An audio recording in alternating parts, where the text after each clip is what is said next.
Well, hello everybody and welcome to Sarah Care. At Sarah Care, we help families stay together. We provide medical care and monitoring. We provide peace of mind for the caregiver, and we provide friendships through activities. Sarah Care is a franchise. My name is Sarah Fallabout. I am a registered nurse and the owner of this franchise location, the Sarah Care Lakeside location here in Sterling Heights. We do have locations across the United States, about 60 in different stages of development. And at Sarah Care, we provide experienced care delivered with love. Well, tonight, I'm very happy to have Terry Giampetroni with us. Terry is an attorney who has been practicing for 22 years. And she has a lot of experience and has helped dozens of clients with similar issues that we're going to be discussing tonight. Also, I have used Terry personally for myself and have found her to be very helpful, very knowledgeable, and most importantly, very honest and caring. And I'm very pleased to have her here tonight to share her expertise and knowledge. Thank you, Terry. Thank you, Sarah, for those kind words. And I'm sure if any of you are interested, Sarah will be willing to give you a tour later if you have a loved one maybe that you need some daycare for to get a little bit of a break if you're the caregiver. So please take advantage of that while you're here.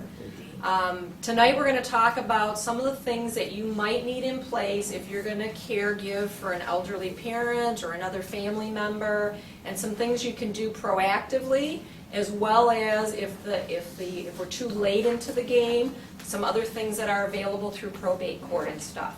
So I am very anxious to take your questions. I just ask if you could hold those to the end. If you're afraid you're going to forget by the end, there's pink slips inside your folder. Please jot down your question. Or if it's a question you really don't want to share with the group and you want me to contact you later, we can talk privately at a time that's convenient. So keep that in mind, all right? The first thing I want to talk about is what you can do now if you think you might at some point be taking care of a loved one. And the two most important things that you can get in place today are powers of attorney.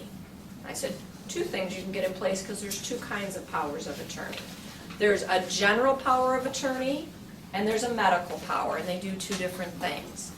The key to having either of those in place is the person that's going to sign those has to be competent at the time they sign. So if you already have a loved one who's suffering from Alzheimer's, has dementia, has had a stroke, or some other limitation that keeps them from understanding what they're doing. We're going to talk later about what your other options are. But you don't want folks like that signing documents. Those documents can be challenged later and undone, and then you got actually a bigger problem than if you didn't do them.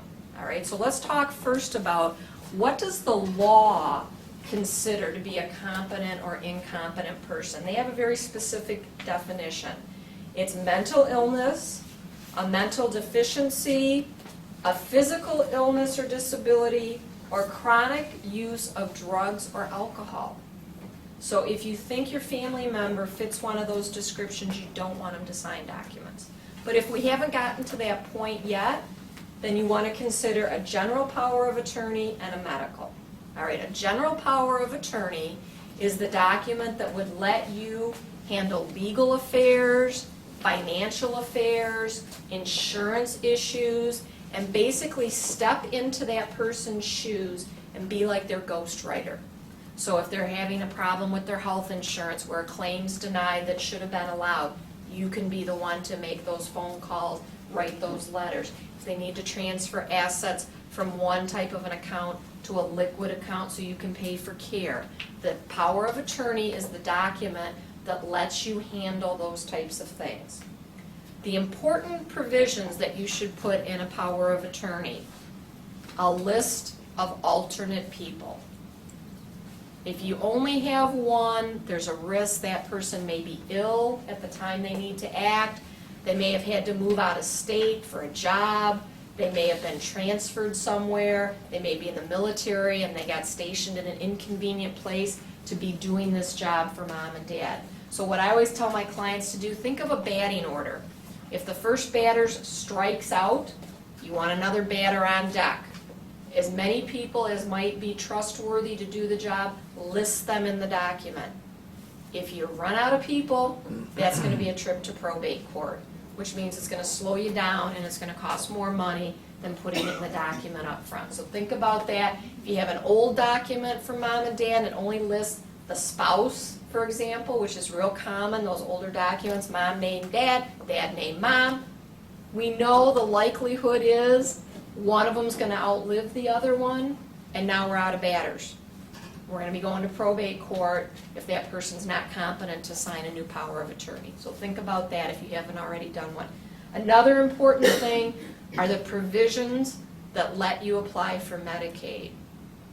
It may sound counterintuitive because when you're operating under a power of attorney, you're supposed to do everything in that person's best interest. In order to apply for Medicaid, sometimes you have to get rid of assets before the person is eligible.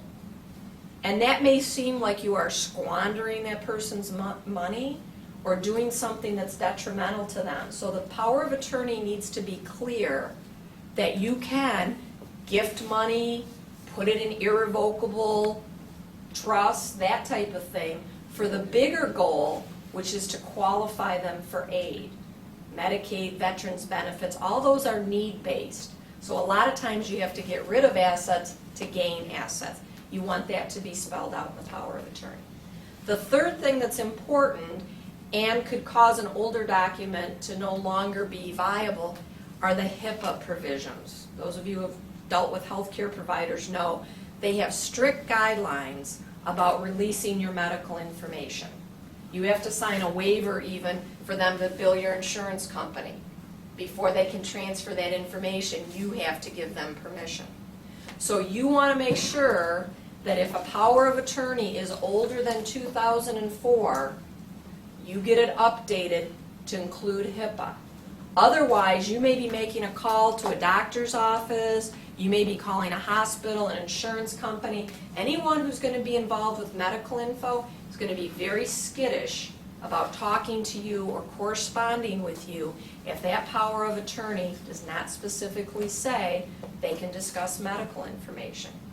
Now, we talked about the fact there's going to be a medical power of attorney, but even in the general power that deals with financial things, you want those HIPAA provisions because you may be talking money-type issues that involve medical records or medical information. So make sure that that's in there. Like I said, if they're older than 2004, chances are very good that they don't have that language in there. And you don't want to find out after there's an emergency and you're in a position to be caring for somebody else and you present the power of attorney and they say, you know what, we're not comfortable with it. All right? One of the rules you should be aware of with powers of attorney, they are read very strictly. If it doesn't say that that person is delegating that power to you, it's not delegated. I've had a situation where the power of attorney said that the person could handle real estate, could buy it, could sell it, could lease it, could mortgage it. Okay, it seems like it covers pretty much everything. Mom was ill, the child decided it was in her best interest to refinance the mortgage, she could get a lower interest rate, she could save money, bring some more cash available for mom's care. She went to refinance, gave the power of attorney to the bank because she'll be signing for mom. It doesn't say you can refinance.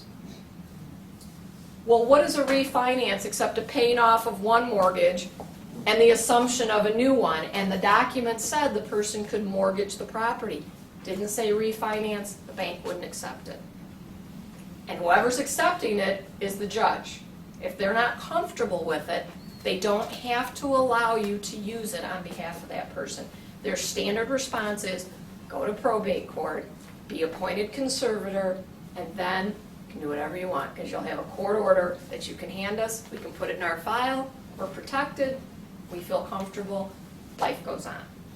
So if you have an older one that doesn't have some of these provisions, please, if the family member's still competent, think about getting them updated. Think about adding additional people if you're short. Think about getting those HIPAA provisions in there, making sure that all the powers are in there. If you have a power of attorney that's a page or two long, almost guarantee it's missing some of the powers you might need. They should run 6, 7, 8, 9 pages. It seems like overkill, But like I said, you don't want to be at the table to refinance and they say, can't use the power of attorney. Okay, so think about those things. Same thing with designations of patient advocate or medical powers of attorney. They're also called living wills. You want to make sure you got a batting order, not just mom named dad, dad names mom.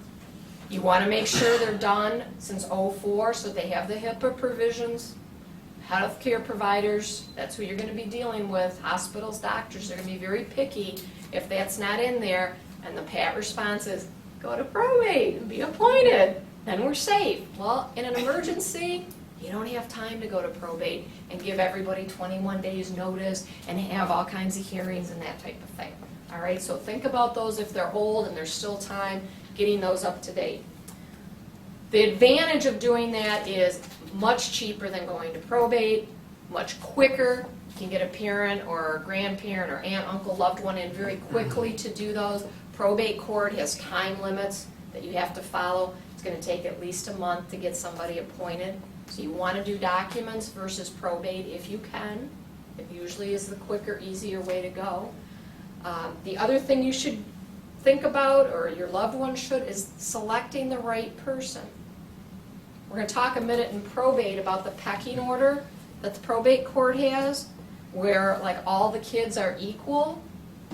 Well, we know certain people fit certain job descriptions. There are certain people in the family, they handle money well. They balance their checkbook every month. They're very methodical. They keep good records. They have receipts every time they buy something. That's a good person under the power of attorney. The bohemian, artsy type, lives day to day, spur of the moment, not so good on the power of attorney. All right, so if you're selecting, or your loved one, they can realize job description, good candidate, let's match them up. Still love my other child, but maybe this isn't the job for them. If you go to probate, all children are presumed equal. The court doesn't know, so then you have to have that inter-family struggle about who should be the right person to handle, and then you got to bring up dirty laundry on the sibling, you know, he's got a gambling problem, or, you know, this one's got, it's a lot less private and a lot more intrusive in the family if you're having that discussion in the probate court. So it allows you to pick the right person for the right job. Now, what are the disadvantages of a power of attorney? Because actually there are some. One of the main ones is it's a sharing of power. Okay? If I give you a power of attorney, it means you can stand in for me. It doesn't mean I don't still have those powers. Now, if you're dealing with a loved one, for instance, that may have dementia, a lot of times they get very paranoid about their money. They get very suspicious of loved ones. You may, with the power of attorney, go to the bank, set everything up on those automatic debits. It's just running like clockwork. It's great. Your loved one can go back into the bank next week and say, I don't know what my daughter did. I don't trust her. This is troubling me. I'm going to close that account. I'm going to move it somewhere else.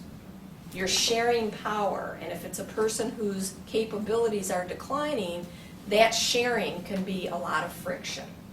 Okay, so think about that. When a power of attorney is used, it can be undone by the person who still has that power.